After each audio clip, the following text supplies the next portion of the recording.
So, Maria, let's start with this new transparency law. What exactly will this do, and what will companies have to do as a result? Yeah, great question. So Governor Newsom signed the law SB 1162 last week, September 27th.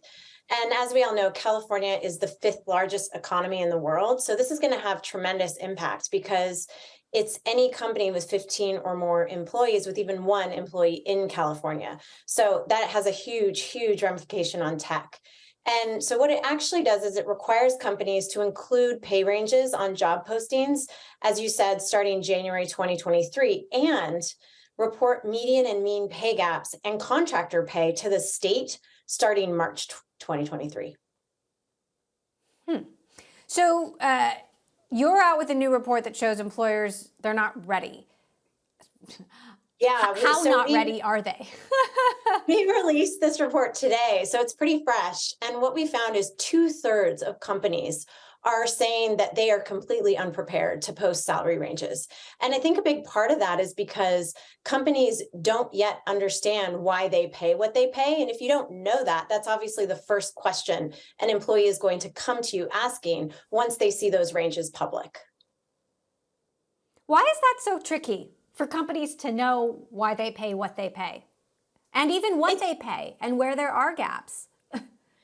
Yeah, it's tricky because of the old way of doing pay equity analyses. So obviously, this is what we do. We're innovating this with tech, but the old way is to outsource it to a law firm.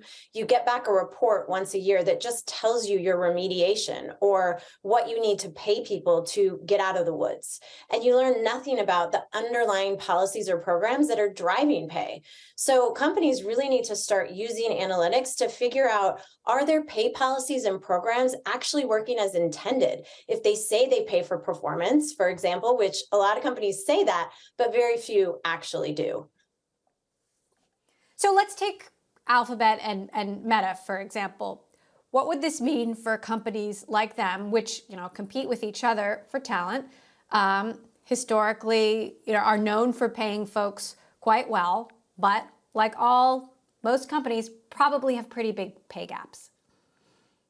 Yeah, so the first thing they're going to have to do is get on top of their pay gaps because starting pay is the biggest factor in any pay equity analysis.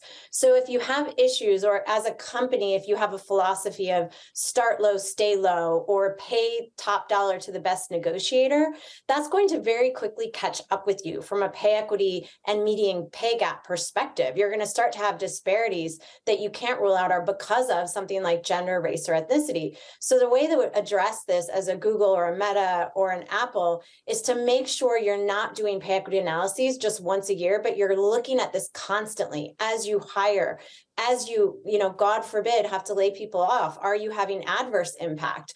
Are you letting bias creep in? Because bias requires discretion. It's oxygen. And there's so much discretion in these decisions. And the only way to avoid that is to really use data and analytics to make sure you're informing those and guiding those decisions well. Do you think this is going to impact the labor market? And if so, how? Especially given that we are, potentially heading into a recession. I think the interesting thing will be to see how this impacts competitiveness in tech talent. So one of the maybe unintended benefits of what's happening with the market right now is we're going to see a little bit of loosening as it relates to that fierce competition for engineers in tech. And so with pay transparency on top of that, now you're going to see sort of that competitive nature of everyone trying to one up each other on the salary and the packages. Maybe that will ebb a bit because there will be transparency. And so folks will understand exactly what their opportunities and offers are and will be. So it might make the talent race a little bit easier to manage.